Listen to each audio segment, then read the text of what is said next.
Pour devenir membre d'une équipe, il fallait être 100% italien. Alors là, moi, je suis en Italie ou en France? Eh ben là, tu vas, l'Italie c'est par là, tu es en Italie. Vous êtes jaloux les mecs, ils assurent les Italiens. Ciao tutti. Aujourd'hui, pour le premier épisode des Visages du Calcio, je vais vous parler d'une légende de la Juventus, Omar Sivori. Il est considéré comme un des meilleurs joueurs de l'histoire du ballon rond. En 2004, il figure dans la liste de la FIFA des 100 plus grands joueurs de tous les temps.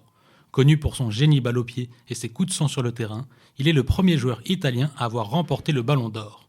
Omar Sivori est un avant-centre grand talent qui lui vaut d'être comparé à un de ses amis, Diego Armando Maradona. Il a la particularité d'avoir joué pour 2 équipes nationales, retour vers le passé avec un personnage haut en couleur. Sivori, Sivori, con la pelota in rete. Omar Sivori avait 3 surnoms. El Pibe de Oro, l'homme en or, El Cabezón, la forte tête, ou El Gran Zurdo, le grand gaucher. Omar Sivori était provocateur. Il aimait le contact pour rendre fous les défenseurs adverses et les dribbler avec une facilité déconcertante. Il faisait se lever les foules par ses feintes de corps et il est le premier joueur à réaliser à la perfection le petit pont. Il est considéré comme le Maradona des années 60. Les mots de son président Agnelli sont le meilleur moyen de décrire qui est Omar Sivori. Sivori est un vice, affirme l'avocat Agnelli, un vice dont on ne peut pas se passer. Même son de cloche pour le critique littéraire Massimo Raffaelli. Pour lui, il était le génie absolu, l'explosion, l'anarchie comme discipline supérieure du football. Mais il avait une autre particularité, ses coups de sang. C'était une tête brûlée. Omar Sivori se disputait tout le temps avec ses adversaires. Une fois, il a été suspendu pendant 13 matchs. Au total, lors de son passage à la Juventus, il a été arrêté pendant 10 mois en 7 ans.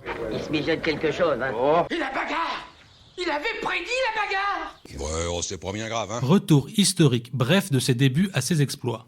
Omar Sivori naît le 2 octobre 1935 près de Buenos Aires en Argentine. D'origine italienne, sa famille vient de Lavagna en Ligurie, la même ville d'origine que le pape François, qui est un lointain cousin. Adolescent, il signe à River Plate. Ensemble, ils remportent 2 championnats, en 1955 et en 1956. En 1957, il remporte la Copa América avec l'Argentine avant de partir jouer en Europe à la Juventus pour 10 millions de pesos, un montant record qui permettra au club argentin d'agrandir son stade, El Monumental.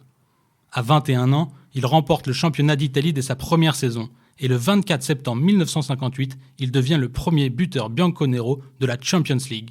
Il remporte 2 Coupes d'Italie en 1959 et en 1960, ainsi que 2 autres championnats en 60 et en 61. Il est le meilleur buteur du championnat 1960 avec 28 buts au compteur, mais c'est l'année suivante qu'il rentre dans l'histoire du calcio, en 1961. Il devient le premier joueur de la Juventus et de la Serie A, ainsi que le premier Italien à remporter le Ballon d'Or. Ripresa, Sivori avvia l'azione, palla al centro, colpo di testa di Altafini, ribattuto, la porta resta vuota ed è Omar a mettere dentro di testa. 14° minuto, tocca Sivori, è Mario Lino Corso ad avventarsi sul pallone, 3-0. Azione al centro della nazionale, Altafini porge a Sivori, l'intesa italo-sudamericana è perfetta, 4-0. Omar Sivori n'est plus convoqué par le sélectionneur argentin. Il est alors naturalisé italien et dispute la Coupe du Monde 1962 avec la Squadra Azzurra.